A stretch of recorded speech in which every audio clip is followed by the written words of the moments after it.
Xenoblade Chronicles, a modern classic and a game we had to fight for all the way back at the beginning of the previous decade. This game's got a hell of a reputation to say the very least. Originally on the Nintendo Wii back in 2010, there were no plans to bring this and two other JRPGs to the West upon release, but after a successful campaign known as Operation Rainfall, all three games eventually made the jump overseas, with this arguably being the most popular of the bunch. When this game finally got the localization treatment, everybody was talking about it. Critics loved it, Wii owners loved it, and it soon became a very sought after, somewhat rare item. It was something alright, and I was very lucky to find it for a good price and experience the game on its original hardware. If this is your first time around here, hello, it's great to have you here for another revolutionary review, but for you regulars, act surprised, I freaking loved my time with Xenoblade when I first played it. The story, battle system, characters, music, open world begging to be explored, and how much it pushed the Wii to its absolute limit. To say I was impressed would be the biggest understatement since calling Tales of Vesperia a good video game. This was my favorite of the Wii's incredible library by quite a lot, and there wasn't a day that passed by consisting of me thinking otherwise. Eventually, the game got a port on the new 3DS of all things, which helped make the game a bit more accessible, I suppose. However, the big one was the Switch re-release titled Xenoblade Chronicles Definitive Edition. It would receive a massive overhaul in the graphics department on just about every front, a remastered soundtrack, and even an all-new epilogue on top of general quality of life improvements. This will be the version we'll be looking at today, as I believe it to be the best iteration of the game hands down. And revisiting this game will not only give me that sweet YouTube content, but also help to determine whether or not it holds up. There have been a lot of games released since it first came out, let alone when I played it, so maybe it's not as good as I remember. Heck, it got a sort of sequel with Xenoblade X that arguably features better combat and took the series in a bit of a different direction, so perhaps that was done for a reason. Maybe this game isn't the mastercraft I once conceived it as, and this recent release will be what finally snaps me out of that mindset. Or maybe this will be a slap to the face and a reminder that this is still what I believe to be one of the closest games to perfection. Only one way to find out, so let's seize our destinies and start this revolutionary review of Xenoblade Chronicles Definitive Edition. Being that this is some form of a re-release, with what kind being a debate I don't want to get involved in, let's talk about how much this game's presentation has improved, if at all. So many people who played the original were understandably upset that the game wasn't released on more powerful hardware, because this game was, not the prettiest. Okay, it was ugly, guys.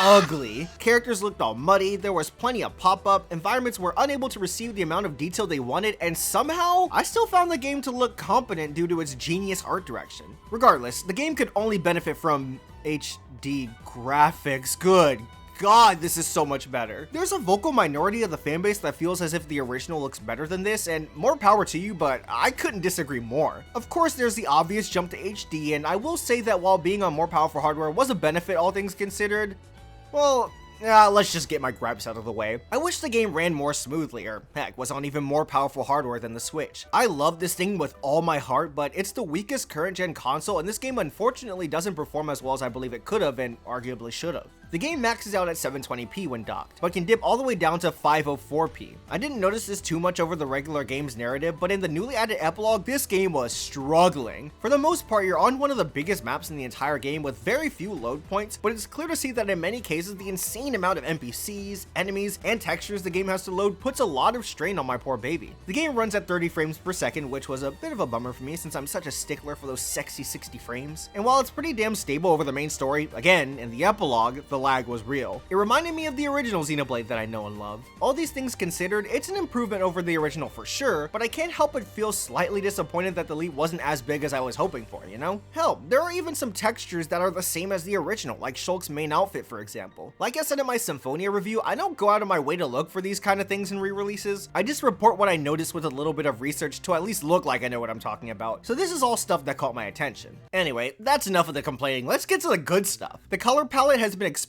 and brightened up, and oh baby, I love it. Everything's much more vibrant, making areas that were already gorgeous in the original unexplainably stimulating this time around. Satorl Marsh at night made my jaw drop when I got there, setting the time to be when the sun's setting tends to make 80% of every area look better, and Valak Mountain, I mean, dear lord. The new purple sky providing a rich backdrop to the yellow crystals beaming up is something I'll never get over. And all this is backed up by the music, but I'll try to hold off on that because I've got a couple more visual aspects to talk about. Sorry, I got excited. excited. Speaking of the environments themselves, I've always been a fan of how they're presented due in combination to how damn clean they look like I've expressed, and their scaling. Everything is as big as they seem, helping in the immersion department. And with as much as exploration is encouraged in this game, I'm happy to report that just about every area in this game is mesmerizing in some way, shape, or form. Side note, I love seeing all these enemies in their natural environments. Along with NPCs all running on an in-game schedule, the world is as immersive as it is beautiful, heightening the game's presentation value to the level I wanted the original to be in the first place. It's great that the graphics are finally able to give this game the justice it's deserved, because like I said earlier, the art direction, style, and general design of the game are all some of my favorites in the gaming industry. Areas from a conceptual standpoint are so creative, and there are natural landscapes aplenty. Not to mention characters sport great designs, actually multiple designs given the many different sets of armor characters are allowed to wear, which is cool. Just talking about their default outfits, I'm a fan. I don't know if I'd say they're anything too special, but they work and that's what matters. Shulk and Melia both get new looks in the added epilogue, and these are pretty special. Easily my favorite character designs in the game, and I found myself keeping them on throughout the entirety of Future Connected. Oh, I should probably mention the characters' technical improvements too, huh? I don't know why I wouldn't, because they've received the biggest update by far. The new color palette does them a lot more justice than how they were originally shown off. Everyone's hot now.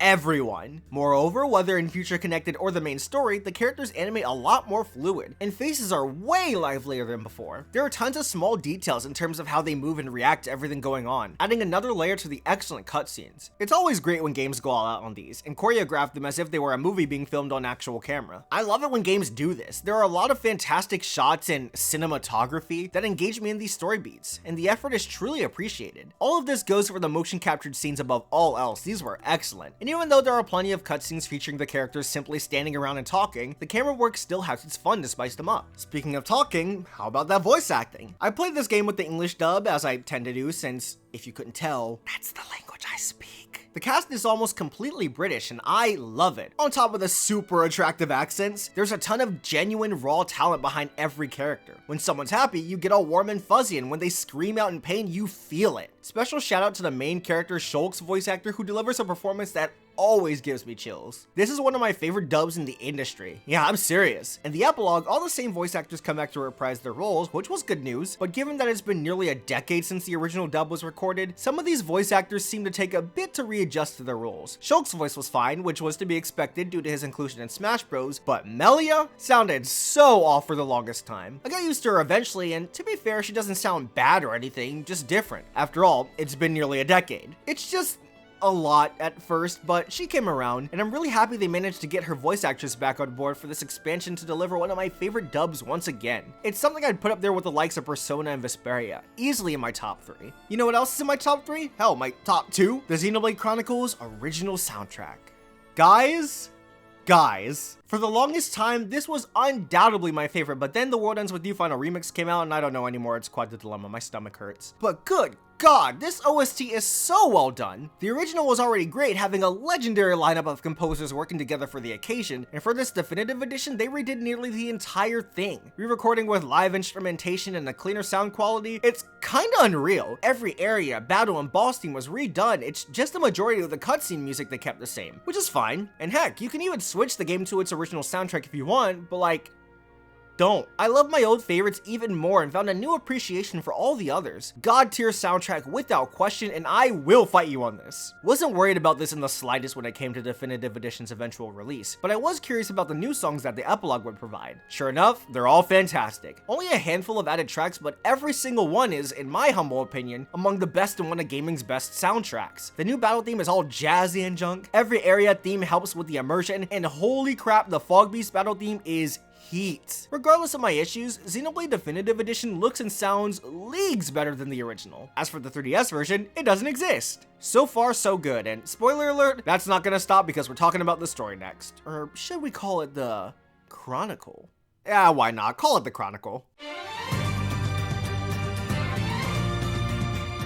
Our Chronicle takes place on two titans named Bionis and Mechanis. The two were alive at one point and deadlocked in a battle, ending in a stalemate between the two as they both struck one another at the same time and became lifeless corpses. Now, life flourishes on both. However, the people of both titans are at war. Bionis features a plethora of different races, the Homs, closest to humans for context, Nopon, which can be classified as this series' mascots, and Hyentia, which are like Homs but have a much larger lifespan and wings, so they're pretty freaking cool all things considered. And they have Melia, which, you know, doesn't hurt. On Mechonis, however, we have the Mechon, these lifeless machines with seemingly the sole purpose of ending all life on Bionis. After seeing a glimpse of the ongoing war at the start of the journey, we jump ahead to join up with our protagonist Shulk, who's studying the Monado, the blade of the Bionis and what they believe to be a vital tool in ending the war. Joined by his best pal Ryan and totally not love interest Fiora, the three live a somewhat peaceful life in Colony 9. Let's just ignore the fact that our world is at war with an army of soulless machines and everything will be just fine. Whoops, too late. Their hometown is attacked by Mechon, and in the heat of the moment, Shulk manages to wield the Monado, unlocking its power to see into the future. With this, he's able to turn the tide of battle, fight off the machines, and protect the town. However, it's at the cost of... Actually, I won't spoil that, but let's just say that this attack and the tragedy that ensues gives our heroes the motivation to embark on the 60-hour journey that is Xenoblade Chronicles. What an opening to the game and such a tone setter. In the first few hours, we're introduced to a plethora of likable characters, explain the various rules and people that build these worlds, and are emotionally toyed with. Quite a few of the factors that make this narrative the masterpiece it is. Yeah, I'm not gonna beat around the bush yet again, this story is mint. There are so many layers that make up for what is one of the most solid narratives I've experienced in my gaming career. It's so good. Regardless of its length, which I'd say is about 50 to 60 hours with side quests being kept at a minimum, the game never felt too long or dragged in any area enough to bog the experience down. Pacing, as far as I'm concerned, was perfect the whole way through. What helped with this was how many twists and memorable moments were showered over the game. The story, if anything, will stick in your head because of how many times it'll throw you for a loop, but things never feel cheap or they're simply for the sake of shock value. Everything that happens serves the overarching narrative in some way, shape, or form, which helps strengthen the overall package and allows for every single story beat to feel earned and important. Then there are the game's themes, which may be a bit on the nose, but I love them anyway. The will to change the future, how far one's willing to go for revenge and if it's justified. All these make for some great subject matter and story beats, especially since they revolve around the characters, the most important aspect to a great story in my humble opinion. And thankfully, the game never loses its grip on these topics all the way until the end, allowing for them to be as realized as the story wants them to be, while delivering on some beautiful messages to take away from it all. And back to the subject of characters, my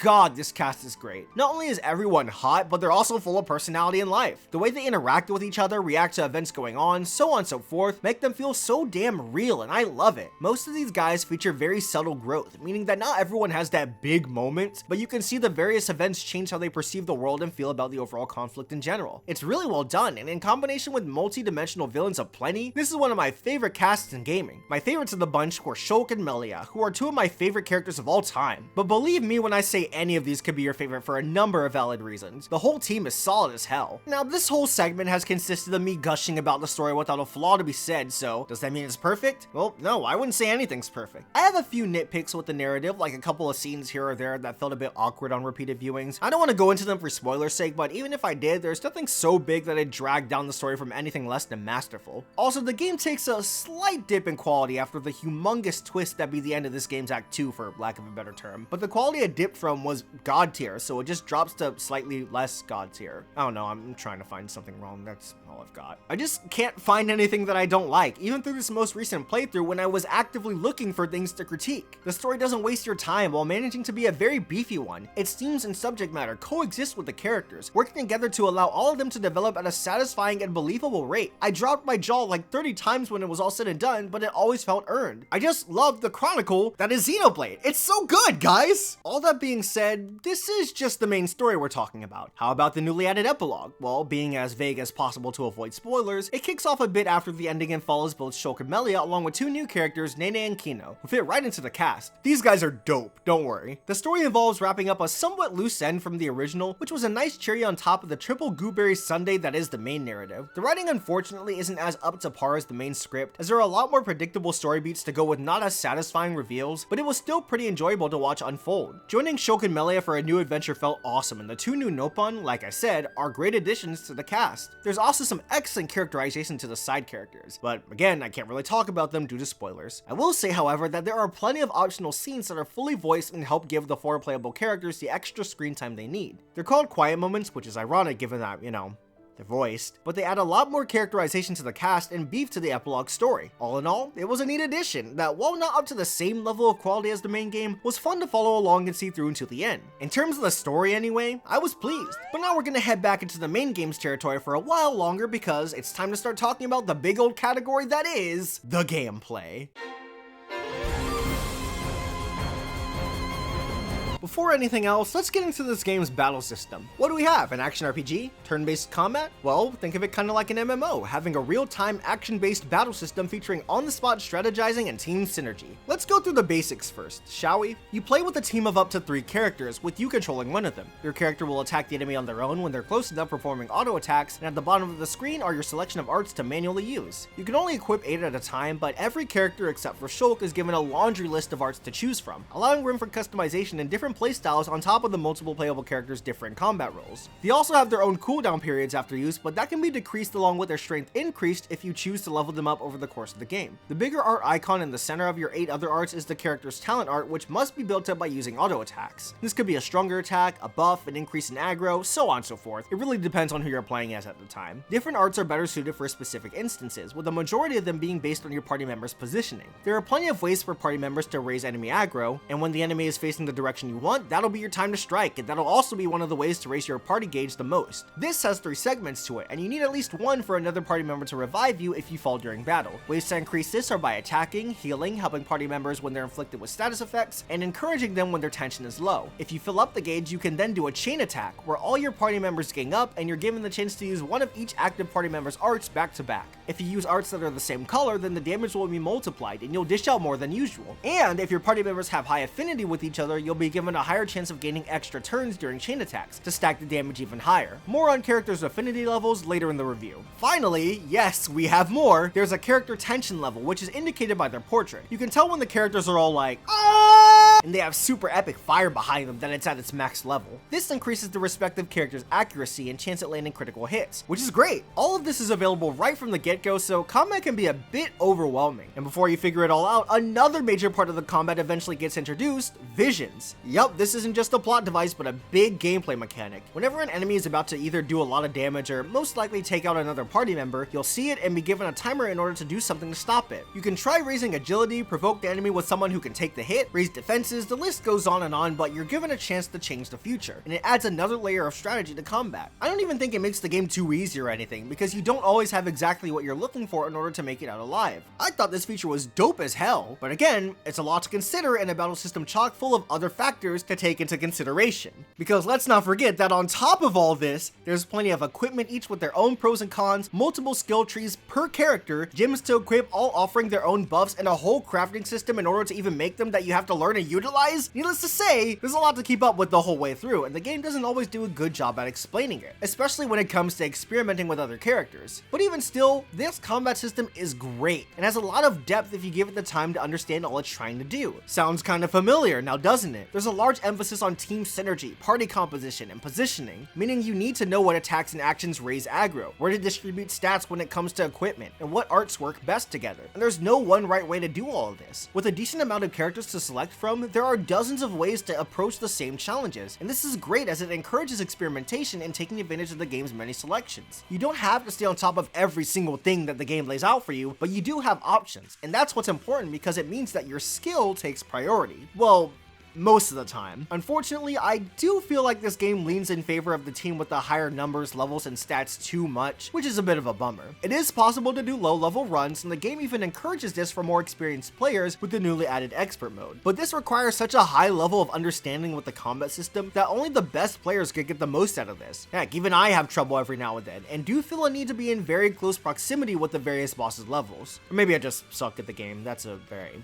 high possibility. And while we're on negatives, I do think that there's a little too much of an emphasis put on toppling and dazing opponents. The most useful combo in this game is to break an enemy, then topple them, occasionally dazing them when you have the chance. So many enemies are weak to this strategy, and I found myself relying on that a lot, especially on my first playthrough. There are plenty of other methods to cripple opponents, but the game doesn't push this on the player enough. So when there are those handful of bosses that force the player to take a different approach, it comes off as a difficulty spike. I guess what I'm saying is that I wish these other methods were encouraged more, or required for a larger number of enemies rather than making more than half the enemies you fight susceptible to toppling. A lot of bosses suffer from this too, since you can simply approach them with this strategy. The game does try to discourage this somewhat when spiked enemies are introduced. Some enemies deal gradual damage when in close proximity, with a handful being spiked after getting toppled, but this comes off more frustrating than anything. Thankfully for the definitive edition, the game will actually let you know when enemies are spiked, whereas in the original it wouldn't. Believe me, it was as frustrating as it sounds. It's a decent idea, but a little too punishing for my liking. The game gives a lot for the player to work with both in the heat of battle and out, which is great. Just make me use those options more, in ways that, you know,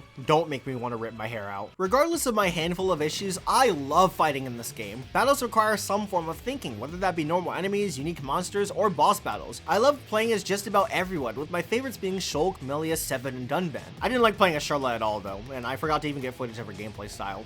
Oops. This is one healer I can leave to the AI, and thankfully the game's AI is pretty smart. Is it just me, or has it improved since the original release? I remember the AI not being able to play as Melia at all, but she was reliable this time around when I wasn't in control, and of course when you'd break an opponent, 90% of the time your teammate would capitalize on the opportunity to topple them, so it's nice to know that I can rely on my team. This helps with the game's focus on teamwork and positioning, making for a very different battle system than I'm used to, but a great one nonetheless. And thanks to the more powerful hardware, the game doesn't lag every 5 seconds so that I'm properly able to time the occasional QuickTime events in order to raise my party's tension over the course of the battles. Now, it truly can be Rhine time, and Rhine time is always a great time. In Future Connected, however, things are a bit different. The basic premise is the same: auto attacks, arts, teamwork taking a priority, all that stuff. However, visions are no more, party affinity is completely gone, and so are chain attacks as a result. This time, raising the party gauge will activate union strikes, which are pulled off by pawn specters. There are no pawns you fight around the area, and one of the side quests you can do over the course of the epilogue. It's a whole thing. Anyway, you can either do an attack that dishes out a ton of damage, heal your entire team, or daze every enemy longer than you'd usually be able to. All three of these effects can be heightened with proper timing of the QuickTime events that you normally use to raise affinity and tension in the main game. Unfortunately, Future Connected lags like crazy, making timing pretty annoying in some cases and frustrating in others. But this new combat mechanic, the removal of many others, and a smaller group of characters to choose from all make combat much more difficult than the main game, and in a way that forces the player to use different strategies. I really like that. Although I do find myself facing similar issues, such as levels mattering a bit too much, and break topple days being the go-to in far too many instances. And while I thought some bosses stood out in the main game, I didn't think any of them did in Future Connected, which was disappointing. Also, I don't know if I'd call this a complaint or anything, but Nene and Kino aren't new playstyles. They play the exact same as Ryan and Charlotte respectively, so whether you call this a missed opportunity or not, I'll leave up to you. Me? Nah, I didn't really care, it was whatever. I just thought it was important to bring up. Mainly played as my two favorites anyway. Regardless of all this though, I still found myself having a lot of fun, and the added challenge was appreciated as someone a bit more experienced with the game. Whew, is that everything? Battle system wise anyway? I honestly expected to take a lot longer on this subject, but Xenoblade ended up putting a lot more of a focus on the gameplay outside of combat, so much more so than I remember. Does that work in the game's favor? Let's talk about it.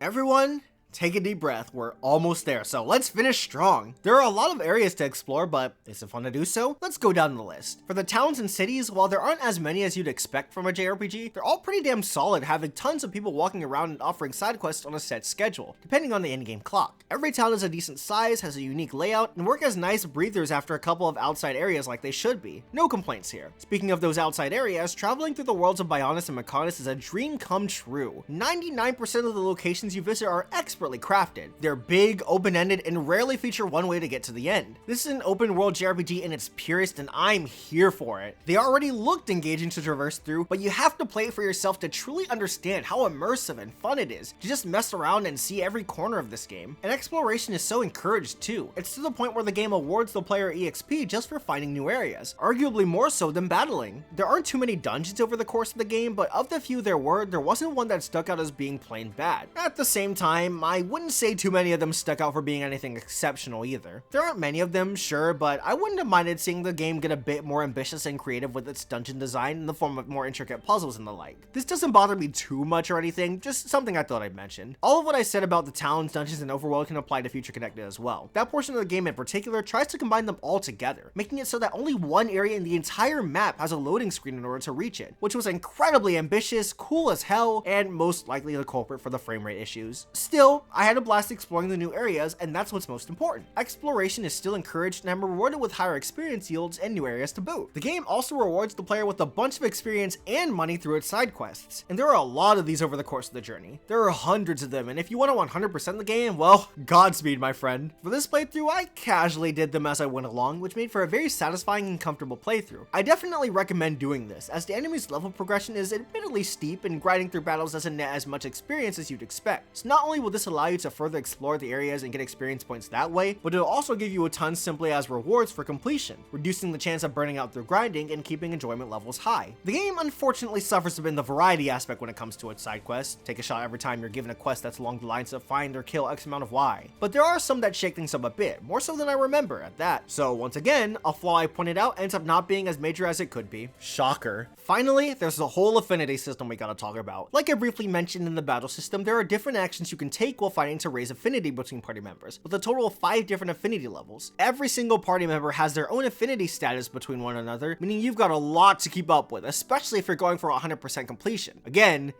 Godspeed, you madman. Talking to NPCs that give out side quests offer opportunities for affinity to increase between party members, and there's also this whole gift-giving system that nets some big affinity gains as well. Why raise affinity in the first place? Well, other than combat benefits, the main thing is the ability to watch heart-to-hearts. These are optional scenes between 2 party members that give extra insight to their characters, and while they aren't voiced, they're still a blast to see unfold. They require some input from the player, however, as you'll sort of be in the headspace of one of the 2 party members and have to respond accordingly in some instances. What you say can either raise or drop affinity, but the interesting thing is that your response actually changes the conversation. Combine this with a guaranteed increase in affinity at the end, I wouldn't say there's a clear right or wrong way to go about these, and I love that. The high affinity levels require an insane amount of affinity, and I didn't even come close to maxing them all out by the end. I'd say I got about halfway there, and you'll definitely have to know what you're doing or even use a guide to max them all out. But I wouldn't really call this a problem. If anything, it adds replay value, as you'll have to dive even deeper into the game to see all these optional intriguing scenes. I love the affinity system, as it added even more to an already beefy game while making the great cast even better. This didn't need to be added to the game, but the production team did anyway, and I love them for it. Yet another feature of the game I adore, even more so this most recent time through. Are you beginning to see a pattern? Believe me when I say that I was on the prowl looking for issues to bring up. And you know what? I feel pretty good about what I've managed to critique over the course of this review. Xenoblade Chronicles isn't perfect, which should be a given because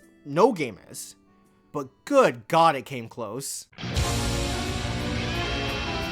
Xenoblade Chronicles is one of my very favorite games, and from a critical perspective, one of the best games I've covered on the channel. It's so damn good. The story is a ride from beginning to end, featuring a lovable cast of heroes and villains alike, mind-blowing twists, and beautiful themes all wrapped up with a fantastic ending. And thanks to the newly released Definitive Edition, there's more to wrap things up even cleaner and allow for more time with this world and its many characters. But that's not all Definitive Edition does. It cleaned up the game's visuals, which was arguably the original release's biggest flaw. Hell, I thought it was the only thing keeping it from perfection when I first played it on the Wii, and now the game looks great. It also sounds a hell of a lot better too, having a re-recorded soundtrack in order to remaster what was already one of my favorite OSTs of all time. Not to mention the dub has some of the best performances in the history of, ever. The gameplay is so expansive, encouraging exploration and spending as much time with the people of the world as possible through the hundreds of side quests, and delivering on a battle system that requires on-the-spot strategizing and proper understanding of the mechanics. Altogether, you've got this beautiful game that does so much while accomplishing pretty much everything it sets out to do. As long as this review ended up being, there are still plenty of things I didn't mention because the game's just that humongous. There are issues and even minor nitpicks that I noticed over the course of the game, but the more I played, the less I cared. There's just too much good to focus on the negatives, making me a very happy, hydrated boy. I'm ecstatic to report that after all these years, Xenoblade Chronicles still brings the heat. And when it comes to my personal tastes, it's also a game that comes closer to perfection than anything else in the industry. If you haven't played it, there's no better time than now, and I implore you to give it a chance. We need more stuff like this. Titles that are polished and packed to the brim. And there's no better title to lead such a charge than Xenoblade Chronicles.